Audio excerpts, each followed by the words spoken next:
Olá, tudo bem? Como vocês estão? Como passaram mais esta semana? Certeza, né? Que uma semana muito abençoada, mais uma semana vivida no grande amor de Deus. Então, com a celebração do batismo de Jesus, nós encerramos o tempo do Natal. E estamos já no tempo comum. E o tempo comum é o tempo da missão, é o tempo de Jesus missionário. Na palavra de Deus hoje, nós escutamos na primeira leitura o chamado de Samuel. Samuel que é chamado por Deus, ainda criança, para uma grande missão. E depois nós vemos em Marcos, no Evangelho de Marcos, o relato de um dia missionário de Jesus. Aquela atividade continuada. Quando nós lemos o Evangelho de Marcos, nós temos a sensação de que Jesus tinha pressa, né? Que Jesus tinha pressa de viver a missão. Antes de continuar, eu gostaria de pedir para você deixar o seu like, curte o nosso canal. Se você gosta, curte. Se você não gosta, descurte. Dá um dislike, tá bom? Mas é muito importante fazer os comentários, porque isso ajuda a alcançar engajamento. Você ajuda o canal a crescer e mais pessoas a conhecerem esta mensagem. Então, quando você curte, quando você compartilha, você faz expandir a missão. Você vai, de alguma maneira, levando essa mensagem até os confins da Terra. E hoje, então, nós vamos, retomando o texto base do Congresso Missionário Latino-Americano, nós vamos refletir sobre a expressão até os confins da Terra. E quando os discípulos perguntaram para Jesus quando seria o final dos tempos, quando seria instaurado o reino de Deus, Jesus responde: não cabe a você saber os tempos e as datas que o Pai reservou à sua própria autoridade. Mas o Espírito Santo descerá sobre vocês, e dele receberão força para serem minhas testemunhas em Jerusalém, em toda a Judéia e Samaria e até os confins da terra. Vemos isso em Atos 1, 7 a 8. Com essas palavras, o ressuscitado responde à pergunta dos discípulos: Senhor, é agora que vais restaurar o reino para Israel?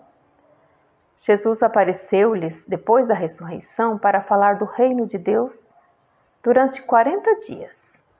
Uma expressão que hoje nós traduziríamos como a vida toda. Mas os discípulos sempre entenderam que se tratava somente da restauração messiânica do reino de Israel. Ou seja, eles esperavam que Jesus ia instaurar um reino temporal, o reinado de Davi. Eles tinham uma perspectiva nacionalista que os impedia de enxergar mais além, de enxergar que os não-judeus também poderiam fazer parte da promessa do reino de Deus.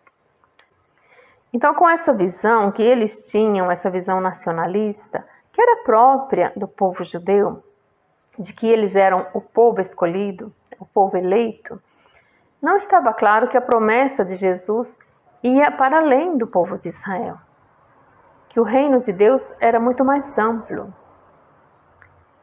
Não estava claro para aquele grupo dos 12 e para os que o seguiam que eles teriam que proclamar o evangelho fora de Israel. O próprio Jesus, em seu ministério histórico, não deu muitas instruções a esse respeito.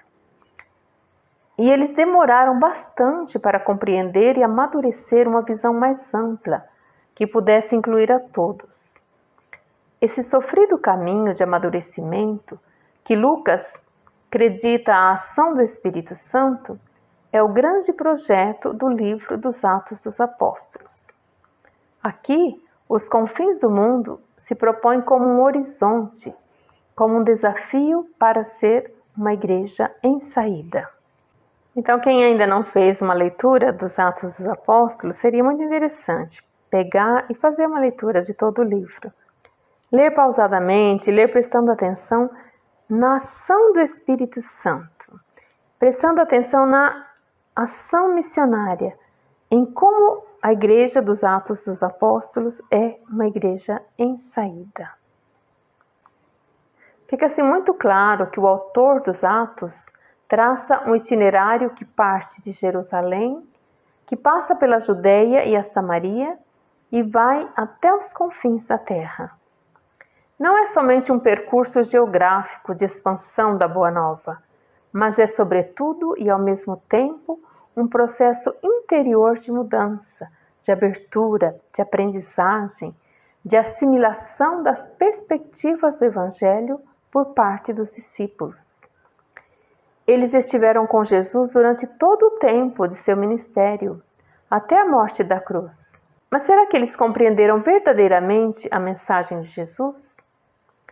Eis a questão que é dirigida também a nós hoje. Ao que parece, eles demoraram um bom tempo depois da ressurreição para entender o que realmente implicava o anúncio do reino de Deus. De fato, eles só conseguiram compreender profundamente a mensagem do Evangelho, em que consistia a missão, quando eles conseguiram derrubar as crenças que eles tinham muito incorporadas da lei mosaica. Eles não cruzaram as fronteiras e não saíram ao encontro dos outros com ousadia e destemor, enquanto a mente deles não se abriu. Nós podemos conferir isso em Lucas 24:45, na passagem dos discípulos de Emaús. O coração não ardeu para valer e os seus olhos não reconheceram plenamente o Senhor, enquanto eles não quebraram esta barreira. Somente quando houve uma gradual tomada de consciência de que Deus não tem preferência por pessoas e que também os gentios poderiam receber o Espírito Santo, é que eles entenderam o alcance do Evangelho, iniciando assim um processo que levou à constituição de uma comunidade distinta da de Israel. Uma comunidade onde havia lugar para todos. E ali os discípulos, pela primeira vez, receberam o nome de cristãos. Então a igreja nasceu como igreja em saída. A missão de Jerusalém até os confins da terra tornou-se a verdadeira Mater Ecclesia, mãe da igreja. No livro dos Atos, a trajetória desse parto é cadenciada por 7 etapas. Cada uma delas representa um movimento de autocompreensão da identidade missionária da própria igreja, até a sua configuração essencialmente distinta do seu ponto de partida no cenáculo de Jerusalém. Então nós vamos citar esses 7 passos.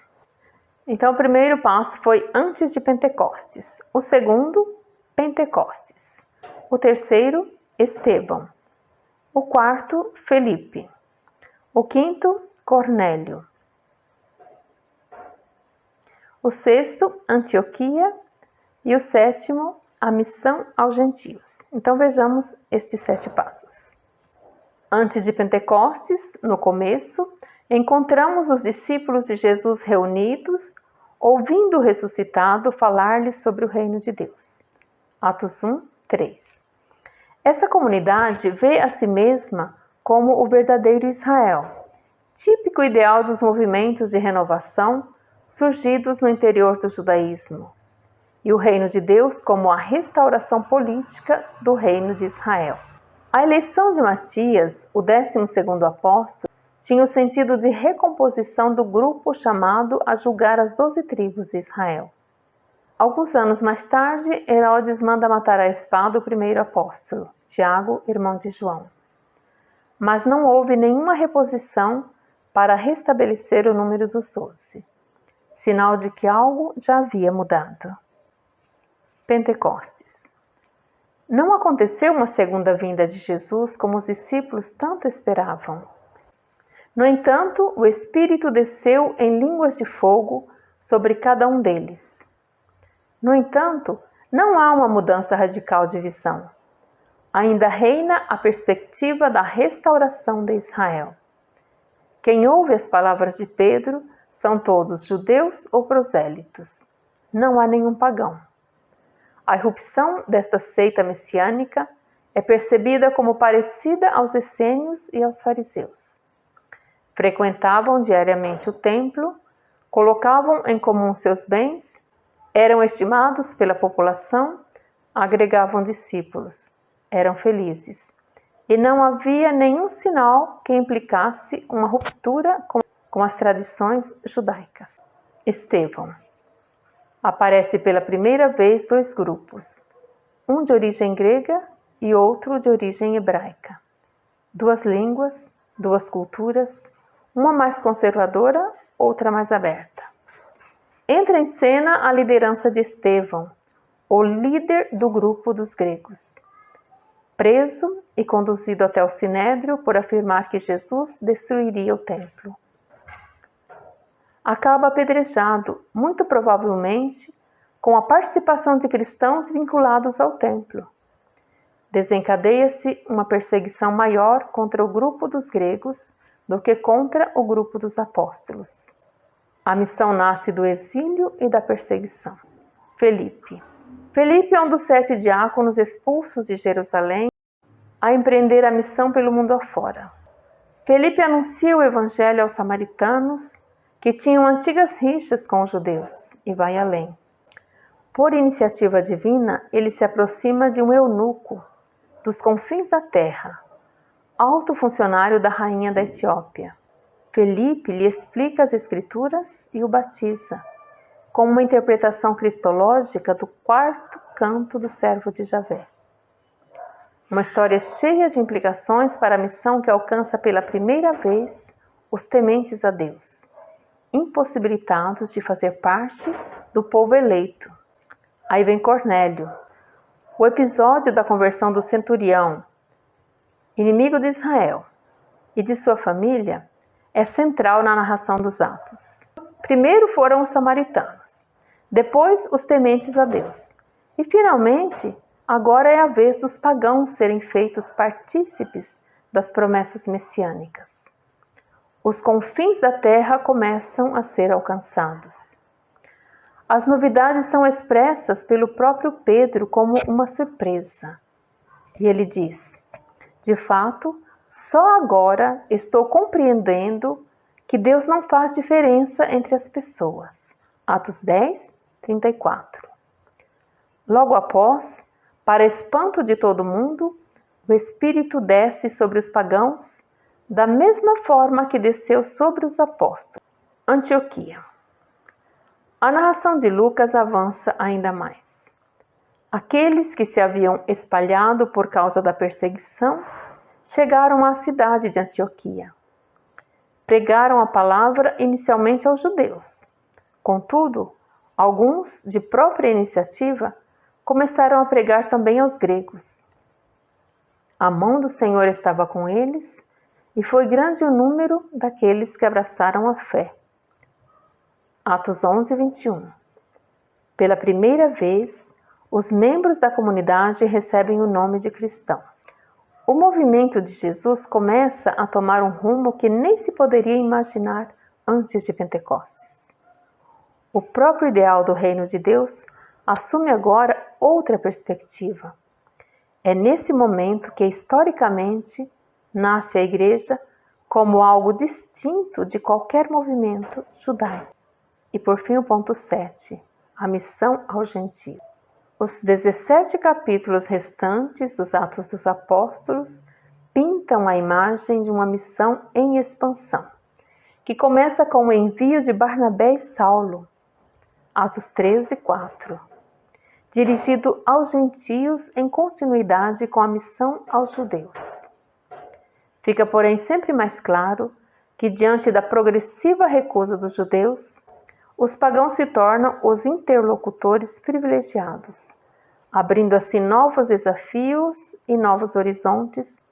A partir desses 7 estágios que acabamos de descrever, podemos perceber que Lucas retrata o nascimento da igreja como aquele Israel que sai de si. O movimento de Jesus se torna igreja na medida em que responde ao chamado de aderir à missão do Senhor, de anunciar o Evangelho a todos os povos. Essa missão, na sua origem, não foi de conquista e nem de ruptura, mas de profundo e sofrido desprendimento, de exílio, de abertura, de proximidade, de acolhida, dos outros. Na semana que vem, continuamos esta reflexão aprofundando um pouco mais esse processo de abertura da igreja para ser uma igreja em saída. E vamos fazer juntos uma leitura trazendo para a nossa realidade como nós, igreja particular, como nós, igreja diocesana, podemos ser uma igreja em saída. Somos chamados nós também a irmos aos confins da terra e vamos compreender o que é hoje, o que significa hoje, ir até os confins da terra. Fiquem com Deus, um grande abraço e até a semana que vem, se Deus quiser.